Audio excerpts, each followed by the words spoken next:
प्यारे विद्यार्थियों, अपन कक्षा 12 NCERT ज्योग्राफी के अंतर्गत विश्व की जनसंख्या के बारे में अपन ने देखा था। विश्व की जो जनसंख्या है वो कितनी वर्तमान में, और जो पिछली जनसंख्या गणना थी विश्व की, उनके बारे में अपन ने देखा था। आज अपन देखते हैं जो विश्व जनसंख्या वितरण क्या होता है, जनसंख्या घनत्व क्या है, उनके बारे में अपन आज देखते हैं। देखिए क्या होता है जनसंख्या वितरण, कि जनसंख्या का फैलाव। जनसंख्या वितरण क्या होता है? जनसंख्या का फैलाव। जनसंख्या का फैलाव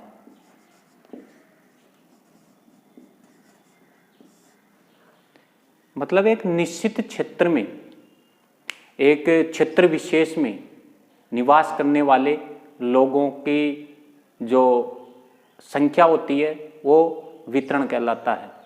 कि एक क्षेत्र विशेष में निवास करने वाले व्यक्तियों की संख्या वितरण कहलाती है। तो कई क्षेत्रों में जो जनसंख्या वितरण है वो अधिक पाया जाता है और कई क्षेत्रों में जनसंख्या वितरण बहुत कम पाया जाता है। जैसे उपजाऊ और मैदानी क्षेत्र है वह जनसंख्या का वितरण अधिक पाया जाता है, और जहाँ मरुस्थल है और जहाँ पानी की व्यवस्था नहीं है, अनुपजाऊ क्षेत्र है, वहाँ पर जनसंख्या वितरण कम पाया जाता है। दूसरी बात आती है जनसंख्या घनत्व। जनसंख्या घनत्व क्या होता है कि एक निश्चित क्षेत्र में, एक निश्चित भूभाग पर, एक निश्चित क्षेत्र में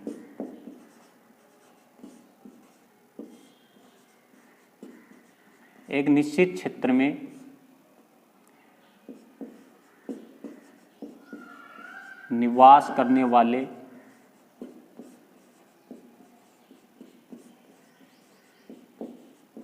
व्यक्तियों की संख्या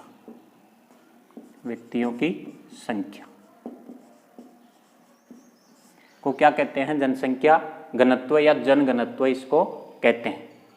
जनसंख्या घनत्व का मतलब होता है कि एक निश्चित क्षेत्र में, माना कि यह कोई क्षेत्र है, एक निश्चित क्षेत्र में निवास करने वाले लोग। अब इस निश्चित क्षेत्र में मान लो कोई लोग निवास कर रहे हैं यहाँ पर,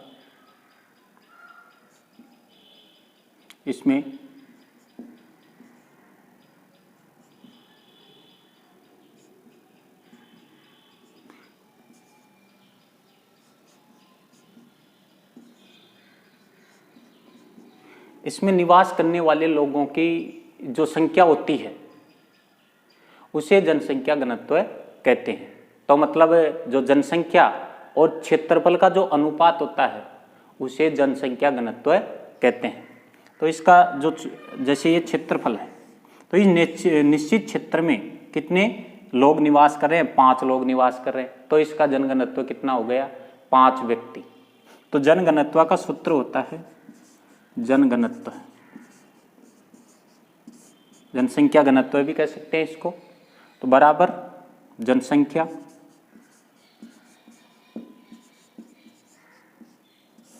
बटे क्षेत्रफल। इस सूत्र के द्वारा जनसंख्या घनत्व की गणना की जाती है।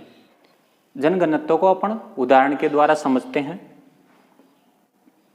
कि एग्जाम्पल, कै प्रदेश की जनसंख्या 1,50,000 है। प्रदेश का क्षेत्रफल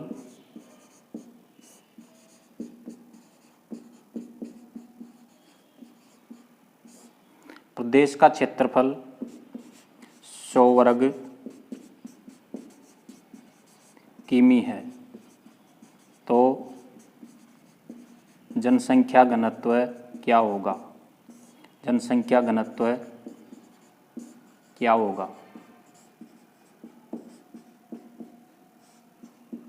अपन गणना कर लेते हैं। देखो जनसंख्या घनत्व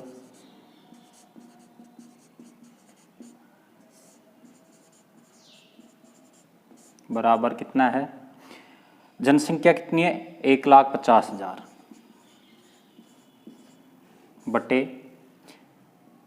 क्षेत्रफल कितना है 100 वर्ग किमी। 2 जीरो से 2 जीरो कट गई, कितने बच गए यहाँ पर 1500। अब इसकी इकाई क्या होती है जनसंख्या घनत्व की, प्रति व्यक्ति वर्ग किमी, प्रति व्यक्ति वर्ग किमी, ये जनघनत्व की इकाई होती है। तो उदाहरण भी पूछ सकता है परीक्षा में, पिछली जो परीक्षा हुई थी उसमें इस तरीके का एक उदाहरण भी पूछा गया था। तो इस तरीके से अपन जनसंख्या घनत्व की गणना कर लेते हैं। कहीं प्रदेश ऐसे हैं जहां पर सघन जनसंख्या घनत्व पाया जाता है, 200 व्यक्ति प्रति वर्ग किमी से भी अधिक पाया जाता है।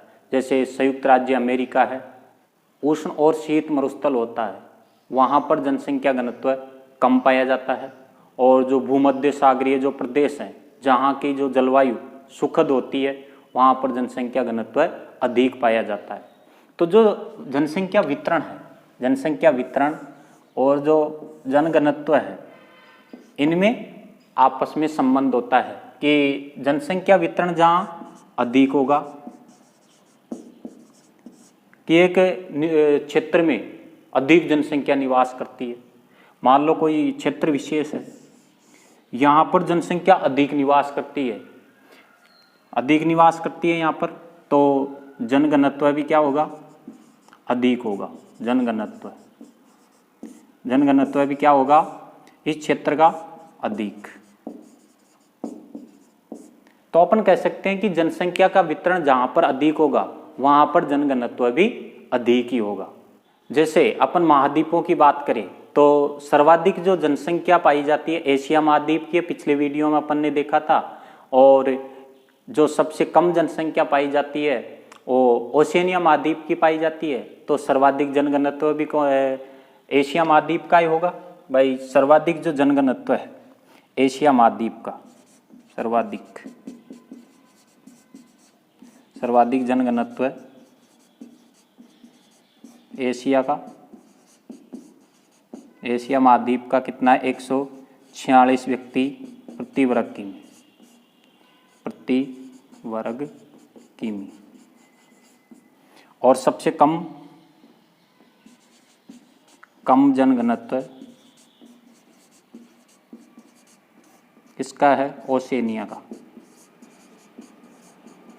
ओशिनिया महाद्वीप का कितना है 5 व्यक्ति प्रति वर्ग किमी। तो कम जनघनत्व तो पाया जाता है ओशिनिया महाद्वीप का, और सर्वाधिक जनघनत्व किसका है एशिया महाद्वीप का, क्योंकि सर्वाधिक जनसंख्या भी यहाँ पर ही निवास करती है। अगला टॉपिक आता है अपना जनघनत्व को प्रभावित करने वाले कारक, कि जनघनत्व को प्रभावित करने वाले कारक कौन कौन से। पहला तो है भौगोलिक कारक, दूसरा है आर्थिक कारक और तीसरा है सामाजिक एवं सांस्कृतिक कारक। पहला आता है जल की उपलब्धता। जल की उपलब्धता, जल है तो जीवन है, जल है तो कल है, जल के बिना जीवन संभव नहीं है। हर क्षेत्र में जल की आवश्यकता पड़ती है और जहाँ पर जल की सुविधाएं अच्छी होती है वहाँ जनघनत्व भी अधिक पाया जाता है। जल को पीने के लिए भी आवश्यकता होती है, कृषि के लिए, पीने के लिए, कृषि के लिए, नहाने के लिए, उद्योगों के लिए, पशुओं के लिए, सभी में जल की आवश्यकता होती है। तो जल के बिना जीवन संभव नहीं है। तो जहाँ पर जल की अच्छी सुविधा होगी, अच्छी सुविधा होगी, जल की अच्छी सुविधा होगी, अच्छी सुविधा होगी तो जनघनत्व क्या होगा अधिक होगा, जनघनत्व अधिक होगा। जैसे जिन क्षेत्रों में जल की कमी पाई जाती है, जैसे मरुस्थल हैं, रेतीला मरुस्थल है, वहाँ जैसे गर्म मरुस्थल है, सहारा का मरुस्थल है, तो वहाँ पर जब बरसात कम होती है तो उन क्षेत्रों में पानी भी कम पाया जाता है, जनसंख्या वितरण भी वहाँ पर कम ही पाया जाता है। जैसे नदी घाटियाँ हैं, उनमें जनसंख्या अधिक निवास करती है क्योंकि वहाँ पानी की सुविधा अच्छी पाई जाती है, पीने के लिए, खेती के लिए, पशुओं के लिए यहाँ पानी की अच्छी व्यवस्था है, तो यहाँ जनसंख्या का घनत्व भी अधिक पाया जाता। प्राचीन समय में भी जो भी नदी घाटी सभ्यताएं विकसित हुई, वो यही कारण था कि यहाँ पानी की अच्छी सुविधाएं थी नदियों के किनारे, तो यहाँ जनसंख्या का निवास भी अधिक था। तो जनसंख्या घनत्व नदियों के किनारे अधिक पाया जाता है। तो जल की उपलब्धता पर निर्भर करता है जनघनत्व भी। दूसरा आता है भू-आकृतिक प्रदेश। तो जहाँ पर समतल जमीन पाई जाती है तो खेती के लिए अच्छी होती है। समतल जमीन खेती के लिए अच्छी होती है, तो यहाँ जनघनत्व भी क्या होगा, अधिक पाया जाता है, अधिक पाया जाता है। और जहाँ पहाड़ी क्षेत्र है, पहाड़ी क्षेत्र है, ऊबड़ खाबड़ क्षेत्र है, यहाँ पर जो जनघनत्व कम पाया जाता है। पहाड़ी और ऊबड़ खाबड़ कम पाया जाएगा जनघनत्व यहाँ पर। और जो कम ढाल वाले हैं क्षेत्र, वहाँ पर जनसंख्या थोड़ी ज़्यादा निवास करेगी। समतल जमीन पर कृषि भी आराम से की जा सकती है, तो वहाँ पर जनसंख्या घनत्व अधिक पाया जाता है। दूसरा कि समतल क्षेत्रों पर सड़कों का निर्माण भी आसानी से कर लिया जाता है, उद्योग भी आसानी से स्थापित कर लिए जाते हैं, परिवहन के संसाधन हैं वो आराम से स्थापित हो जाते हैं, तो जनघनत्व यहाँ पर अधिक पाया जाता है। परिवहन के साधन, परिवहन के साधन, सड़कें, उद्योग,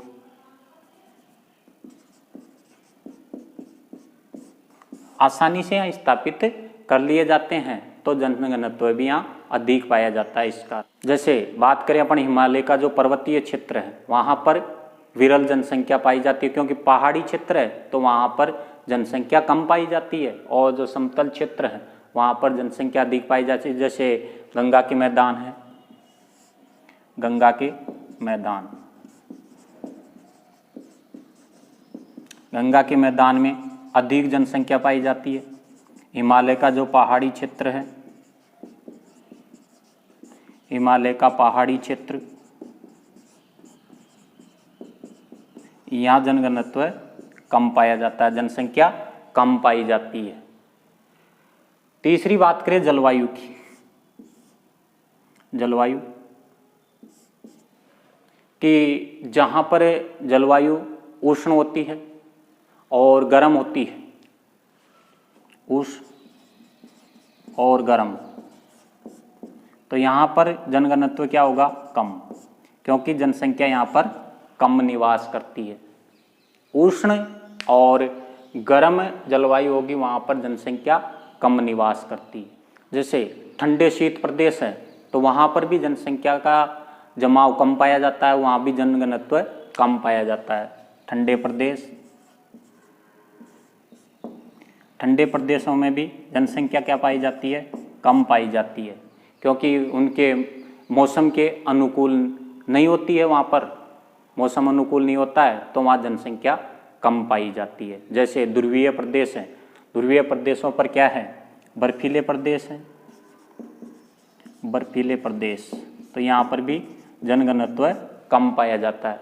रुक्ष प्रदेश है, सूखे प्रदेश, रेगिस्तान है, रुक्ष जलवायु, सूखी जलवायु पाई जाती है, यहाँ भी जनघनत्व क्या पाया जाता है, कम पाया जाता है। रुक्ष जलवायु में भी जो जनघनत्व वो कम पाया जाता है। भूमध्य सागरीय प्रदेश है, जैसे बात करें भूमध्य सागरीय प्रदेशों की, भूमध्य सागरीय प्रदेश, भूमध्य सागरीय प्रदेश, भूमध्य सागरीय प्रदेशों में सुखद जलवायु पाई जाती है यहाँ पर, तो जनघनत्व अधिक पाया जाता है, अधिक। जो शीतोष्ण जो प्रदेश होते हैं वहाँ भी जनघनत्व अधिक पाया जाता है। भूमध्य रेखा के आसपास जो गर्म जलवायु पाए जाने के कारण जिन क्षेत्रों में गर्म जलवायु है वहाँ पर जनसंख्या का जो जमाव है कम पाया जाता है और जनघनत्व भी वहाँ पर कम ही पाया जाता है। मृदा, चौथी आती है मृदा। मृदा जहाँ पर उपजाऊ मृदा पाई जाती है वहाँ पर जनसंख्या घनत्व अधिक पाया जाता है। उपजाऊ, वहाँ जनघनत्व क्या पाया जाएगा? अधिक पाया जाएगा। जनघनत्व वहाँ पर अधिक पाया जाएगा। उपजाऊ मृदा पाई जाती है वहाँ पर जनघनत्व भी अधिक पाया जाता है। और उपजाऊ दोमट मृदा वाले जो प्रदेश हैं वहाँ पर गहन कृषि भी की जा सकती है। दोमट मृदा वाले क्षेत्र हैं वहाँ पर कौन सी कृषि? गहन कृषि। गहन कृषि की जा सकती है। गहन कृषि क्या होती है कि वहाँ पर मशीनों के द्वारा और पैसे लगा करके महंगी खेती की जाती हो, जैसे कृषि यंत्रों का उपयोग और उन्नत बीज, खाद का उपयोग करके और महंगी खेती की जाती हो, वो क्या कहलाती है? गहन कृषि कहलाती है। तो इन क्षेत्रों में गहन कृषि भी की जाती है। तो जो गहन कृषि की जा सकती है उन क्षेत्रों में जनसंख्या का जमाव भी अधिक होता है। जो उपजाऊ क्षेत्र होते हैं यहाँ पर जनसंख्या अधिक होगी क्योंकि यहाँ खेती के लिए अनुकूल दशाएं हैं, तो यहाँ पर जनसंख्या अधिक पाई जाएगी, तो जनघनत्व भी यहाँ पर अधिक होगा। दूसरा आता है आर्थिक कारण। आर्थिक कारण इसमें खनिज, जिन क्षेत्रों में खनिज संसाधन अच्छे पाए जाते हैं वहां जनघनत्व भी अधिक पाया जाता है। खनिज युक्त प्रदेश, यहाँ भी जनघनत्व अधिक होता है। जो श्रमिक होते हैं इस क्षेत्र में निवास करते हैं तो यहाँ जनघनत्व भी अधिक पाया जाता है। जैसे अफ्रीका का कटंगा, जाम्बिया क्षेत्र, ये किसके लिए प्रसिद्ध है? तांबे के लिए, तांबे के जमाव के लिए प्रसिद्ध है। तो इस कारण इस क्षेत्र में जो जनघनत्व है वो अधिक पाया जाता है। नगरीकरण, नगरों में क्या है कि अच्छी सुविधाएं पाई जाती है। शिक्षा सुविधाएं, चिकित्सा सुविधाएं,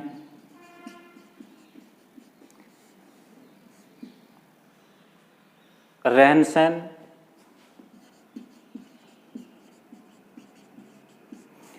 सहन भी उच्च तरीके का रहता है यहाँ पर, तो उसकी ओर लोग क्या होते हैं? आकृष्ट होते हैं। रोजगार भी उपलब्ध होता है यहाँ पर। रोजगार, शिक्षा, चिकित्सा, रोजगार, ये सभी सुविधाएं अच्छी तरीके से उपलब्ध हो जाती है, तो लोग नगरों की ओर पलायन कर जाते हैं, प्रवास करते हैं वहाँ पर। तो धीरे धीरे नगरों की जो जनसंख्या है वो बढ़ती जाती है और जनघनत्व भी अधिक होता है। इसके कारण जनघनत्व अधिक होता है नगरों का। और गांवों से जो लोग हैं वो शहरों की ओर पलायन कर जाते हैं, नगरों की ओर, तो नगरों का जो जनघनत्व वो तेजी से बढ़ता जा रहा है और जो जनघनत्व है नगरों का अधिक। औद्योगिकरण, तीसरा कारण आता है औद्योगिकरण। औद्योगिकरण का है कि जहाँ पर उद्योग स्थापित होते हैं तो जो श्रमिक है वो उद्योगों की ओर जाते हैं। उद्योग स्थापित होते, खनिज है, खनिज निकाले जाते हैं, वहाँ पर ही ये उद्योग भी स्थापित होते हैं। यहाँ पर, तो उद्योग स्थापित होंगे तो यहाँ पर परिवहन की सुविधा भी होगी, परिवहन। अब परिवहन के लिए जो साधन होंगे उनको चलाने वाले ड्राइवर भी होंगे, ड्राइवर। उद्योगों में काम करने वाले श्रमिक होंगे। अब इन श्रमिकों के लिए चिकित्सा सुविधाएं भी होगी, इनके लिए चिकित्सा सुविधाएं, शिक्षा की व्यवस्था भी होगी यहाँ पर। तो यहाँ पर जो चिकित्सा सुविधाएं, शिक्षा सुविधाएं हैं और दूसरी सुविधाएं, मूलभूत आवश्यकताएं हैं, उनकी भी संख्या यहाँ पर बढ़ेगी। तो इसके कारण जो औद्योगिकरण हुआ है, जो उद्योग हैं, उद्योगों के आसपास जनसंख्या का जमाव अधिक होगा इस कारण, और जो जनघनत्व भी अधिक होगा इन क्षेत्रों का, उद्योगों का भी। जैसे दुकानदार है, यहाँ पर दुकानदार, बैंक भी खुलेंगे यहाँ पर,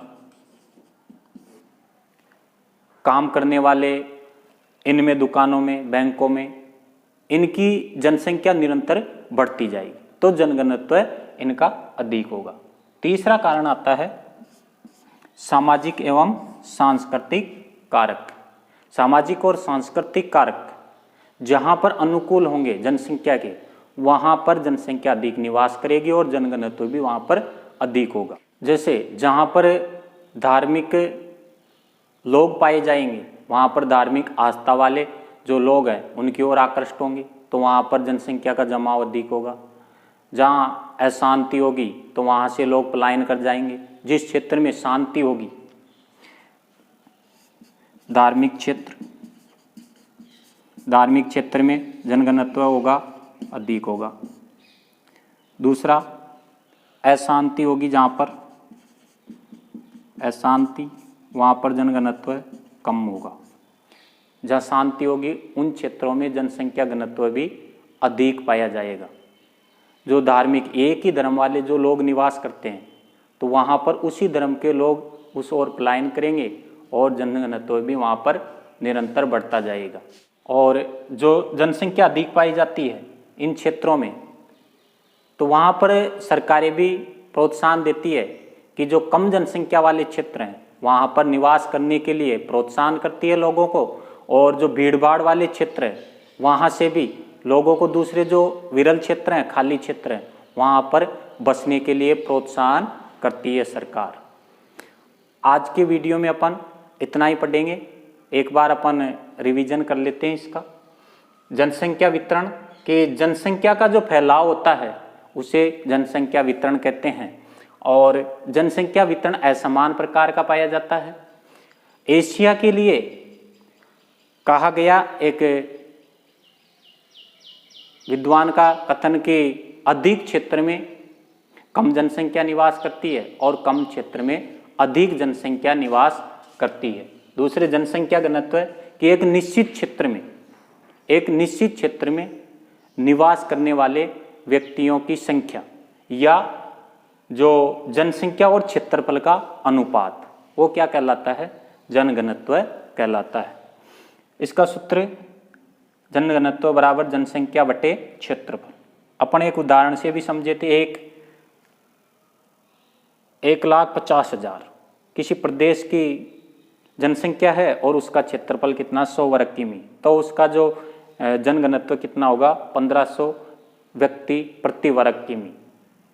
जनसंख्या को प्रभावित करने वाले जो कारक भौगोलिक कारक हैं, जल की उपलब्धता है, भू आकृति है, जलवायु है, मृदा है।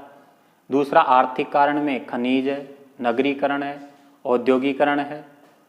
तीसरा है सामाजिक एवं सांस्कृतिक कारक। तो इसके अंतर्गत अपन प्रभावित करने वाले कारक पढ़ते हैं। परीक्षा की दृष्टि से महत्वपूर्ण है।